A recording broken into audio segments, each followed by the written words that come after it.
Hi, so this is a sequence I often teach at the beginning of my Pilates routine. It's just to help me get more movement in my hips, my shoulders, just to give some space for the body to move, to give me a little bit more alignment, just to help my hips.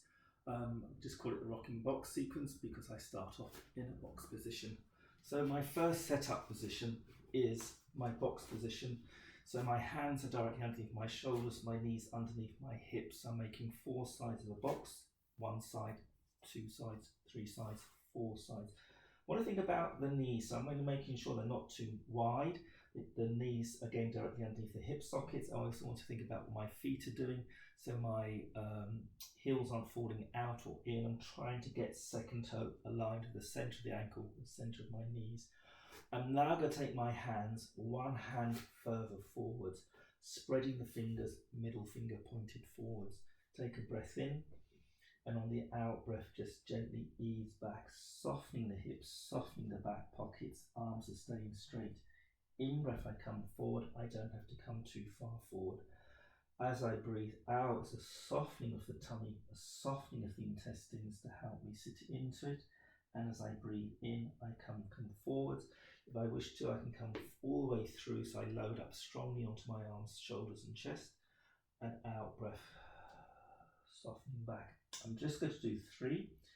So that was the third one. I'm now going to do my first variation. I'm going to take my knees as wide as the mat and bring my toes to touch, trying again not let the ankles roll in or roll out, that they're just nicely aligned.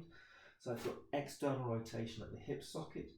As I breathe out, I sit down. I want to make sure I'm not shifting my weight, my pelvis to the left or the right. And again, drawing myself back forwards on the in-breath, almost pulling forwards from the lungs. As I breathe out, I soften my tummy, I soften my thighs, my hips, so I can sit deeper into it. In-breath, pulling forwards again from the lungs. And out breath, softening, drawing the tummy in, just gently softening the intestines so I can sit back, just noticing the shape, the connection into my hip sockets coming forward. Now I'm going to change to internal rotation, so I'm going to bring the knees towards the centre of the mat and take the ankles to the outside of the mat. The knees can touch or they can be a few inches apart. As you breathe out, again sit down into the movement pattern. Make sure you didn't shift to one side. Be aware of how the weight stays in your knees and hands, and then in-breath coming through. So nice and slow to allow the body to work out what to do. Again, softening the tummy, softening the intestines to allow myself to go into this stretch. Again, stretching my hips, my glutes slightly different because I've got into internal rotation.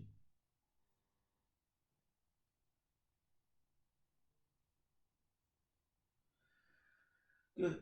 I'm going to take this into a bigger stretch now. That's going to also stretch out the front of my thighs. I'm going to take my hands another hand further forward, so you can see the arms have gone much further forward.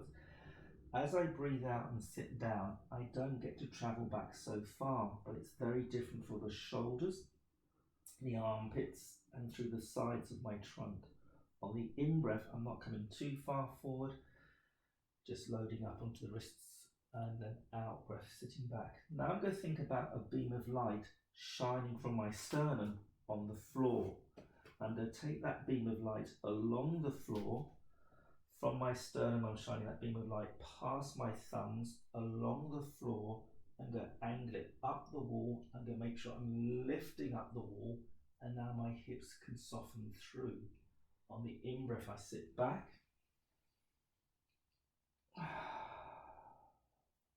Coming through.